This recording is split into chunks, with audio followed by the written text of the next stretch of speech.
is Kate Emily Brindley, and I'm a global advocate and coach for people experiencing borderline personality disorder or disorder of extreme stress, whatever the label is. I founded an organisation called Each Person Counts, and we also provide advocacy for survivors of childhood sexual abuse and people experiencing complex PTSD, as well as consultancy services for all of those topics.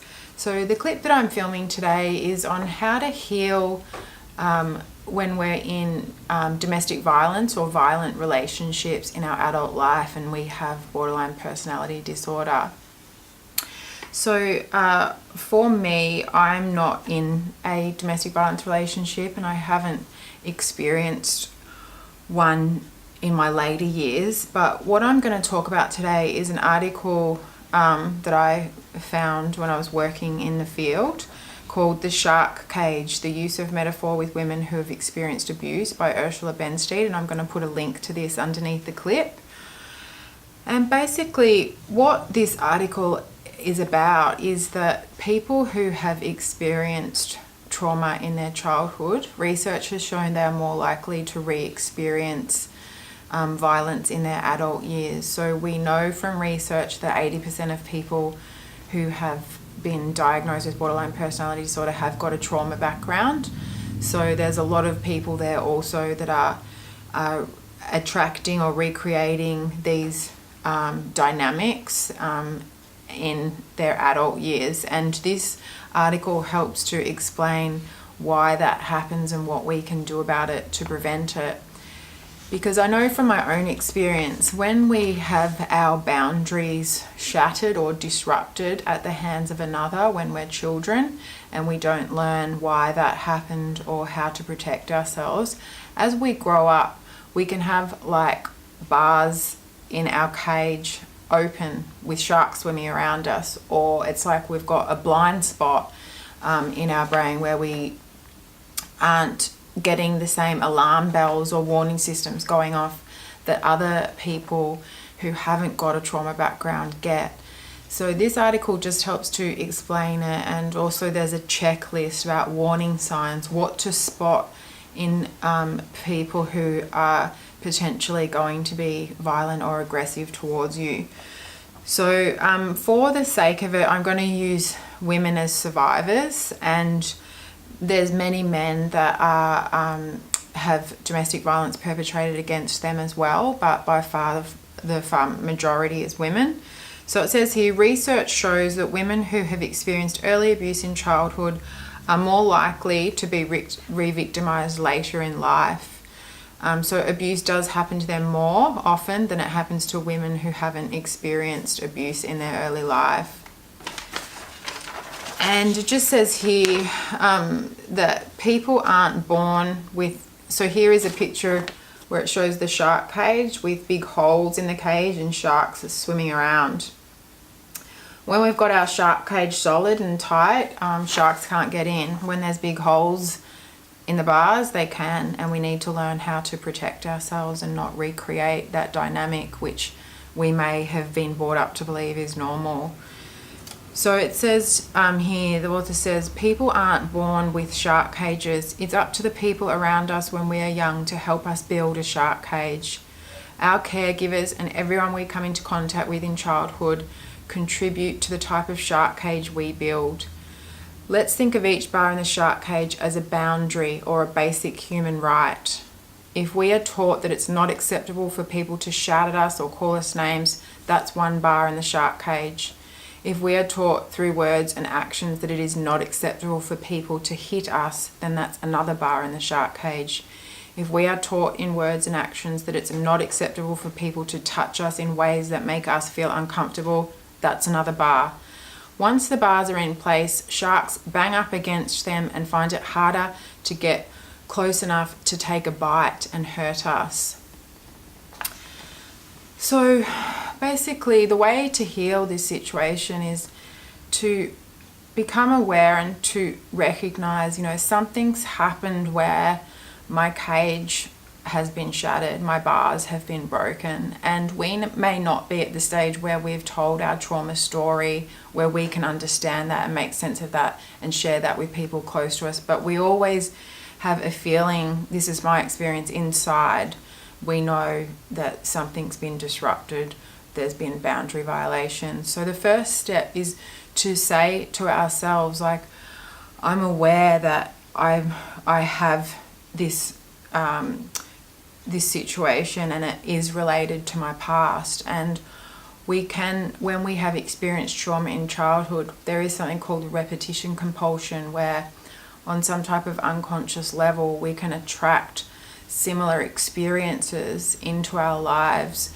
and replay out that same dynamic as a way to try to gain mastery over our trauma or heal ourselves.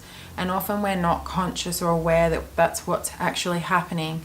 And we can meet people in our lives that we form romantic partnerships with, and we feel like we know them and we feel like we're close to them, but actually what we're feeling is that this dynamic fits with my past. This is familiar. This seems normal to me. This is what I grew up with.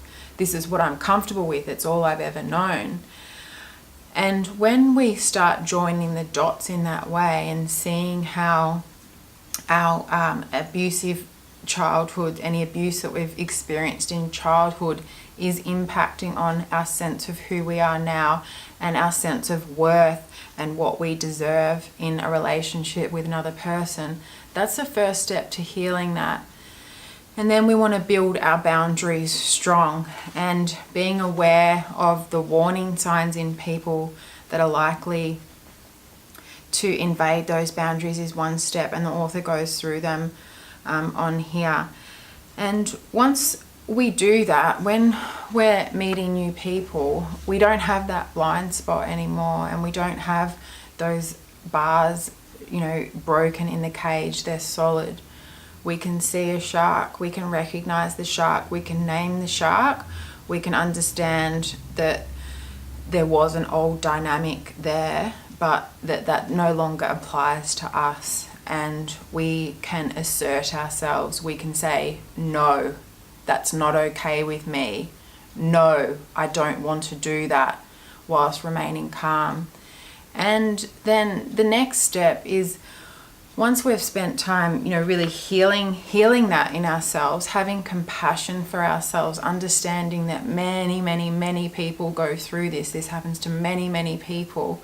When that's what we've been taught by society, when that's what we've believed about ourselves, it's completely understandable that these experiences are happening to us. But we have a basic fundamental human right to not experience violence at the hands of another towards us, and we need to assert that human right. And we have protective mechanisms in place, particularly in developed countries, that protect our human rights. So when we go through those stages, then we can find ourselves in a place where we can be comfortable in who we are, and we can know our own worth and what we deserve in life. And when we start meeting new partners, or going on dates, or going to meet up groups, or putting out the vibe that, we're single, and then we can start attracting the right people. And when we meet people that treat us with respect and treat us with honor, we know that that's what we deserve, and we can respond to that. When we go out and we meet people who are sharks and we hear these warning signs, we recognize that, we're aware of it, we can say, I know what's happening here, and I know where this leads, and I'm not going to walk down this path anymore, because I know what I deserve, and I deserve to be happy in life. And if we want to heal ourselves of borderline personality disorder, which is a completely treatable and recoverable experience, then having people in our lives who treat us with respect is a very important stage in healing. So, domestic violence and, abusive relationships is a big complex area. I'm not an expert on it. I'm just putting forward links and resources that may be of assistance and helping people that may, be experiencing that. But as I say at all the start of my clips, please seek professional advice.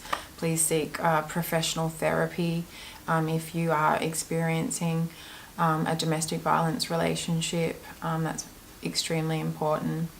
So if you know anyone who you feel might benefit from this clip, please forward the link to them. Please feel free to write comments below and dialogue. And thank you very much for watching. And I'll leave the link to the article if you want to read it yourself and also read all those warning signs. And happy shark cage building. May we all have strong shark cages together. Thank you.